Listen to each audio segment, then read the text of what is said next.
Moi, je suis Zoungrana Yacouba à l'état civil, Zidas comme nom d'artiste. Je suis artiste, auteur-compositeur, percussionniste et formateur en jeu d'instruments traditionnels.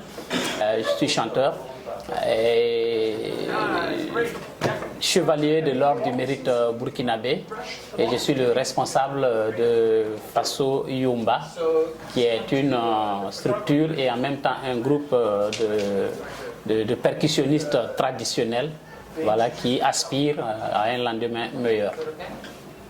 Et mon instrument favori, il y en a deux. Il y a le bendré et le tchéma qui sont mes instruments favoris. Mais au-delà, je joue au moins 6 à 7 instruments traditionnels.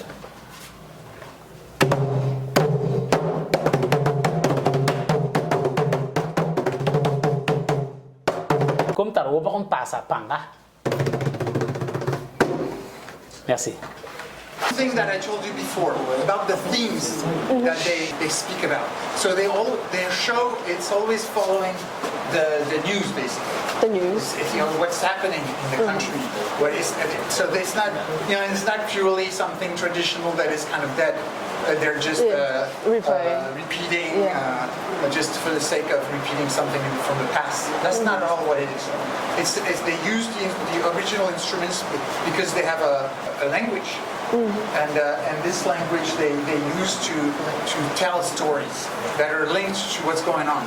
So that's why he was telling this story about all the different instruments, all the different rhythms. I already told you from the different ethnicities and different regions of the country, and all that to say because we're in this period where they're that they're struggling with terrorism, that there's all this really big problems with entire regions of the country that are perpetrated by not only the terrorism but the economic, the history of the time of the dictatorship made it that nothing was invested over there. All these problems, and so they're using this language to talk about this unification and the capacity that we have to speak together and to come to a harmonious thing. Then another theme that he was talking about is like this other storyteller brought to the table is the story of the hypocrite.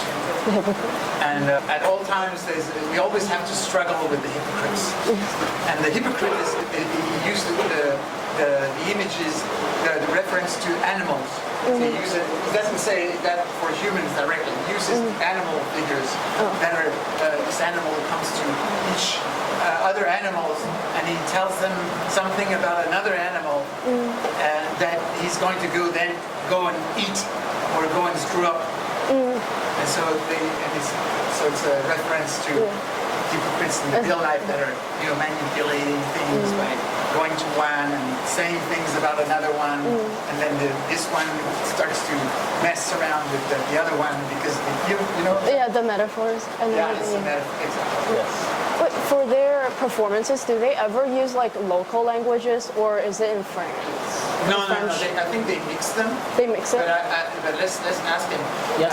Est-ce que vous les langues que vous utilisez dans vos contes, vous faites Nous quoi? mixons. Vous mélangez, c'est Oui, ça? Moré, Djoula, français, fulfulde de temps en temps. Donc nous mixons les langues.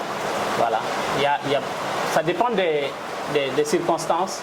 Si nous sommes dans un public assez francophone, nous utilisons beaucoup le français à la place du moré. Et si nous sommes dans un public assez moréphone ou djoulaphone, voilà, ça dépend des choses, du public. Voilà. So they're very adaptable.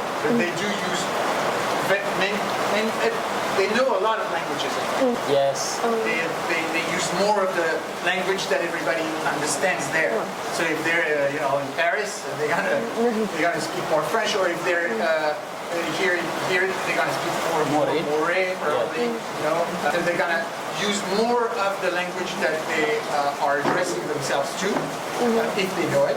Of course, if they're in China, maybe they don't know. But as long as they know. So here, that's what they do in the country. And in West Africa, the Malians, they speak.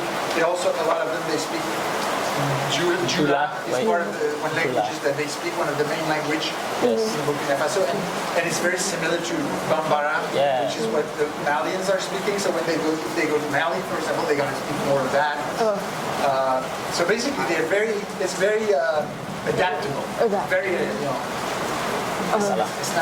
it's not set in something still. It's something. Et comme l'instrument n'a pas de langue. Donc nous avons 60 à 70% d'instruments, de percussion, de jeux d'instruments et 40% de paroles. Voilà. And so 70% of the show is music. So they use the instruments for communication. Yeah.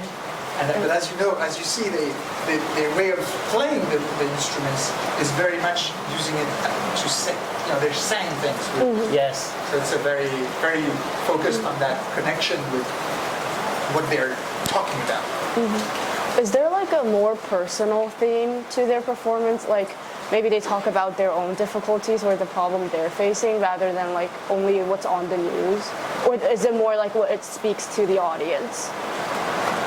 Elle demande si vous parlez de choses plus personnelles aussi dans les shows, ou c'est surtout c'est des choses en général plus générales que des thèmes plus généraux. Est-ce que vous mettez un peu d'histoire personnelle dans les... Oui. Il y a par exemple des titres que nous utilisons qui sont vraiment la relatation du vécu personnel.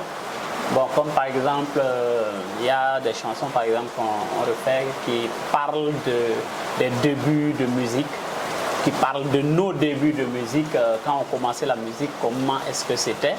Voilà, et une petite anecdote, il y a une chanson où on dit qu'on quitte de quelque part, on va à 20 km à vélo, pour aller juste se faire plaisir, pour pouvoir juste prendre le micro ou prendre l'instrument.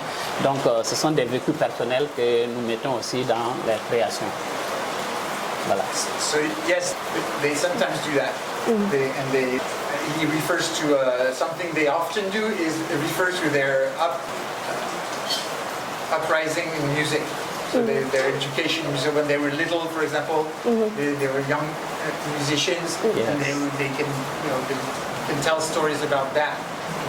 We brought this passion, like they would take their bike and ride for 20 kilometers through the countryside to get to a place where they could maybe get to play a little bit, or join a band, or, that kind of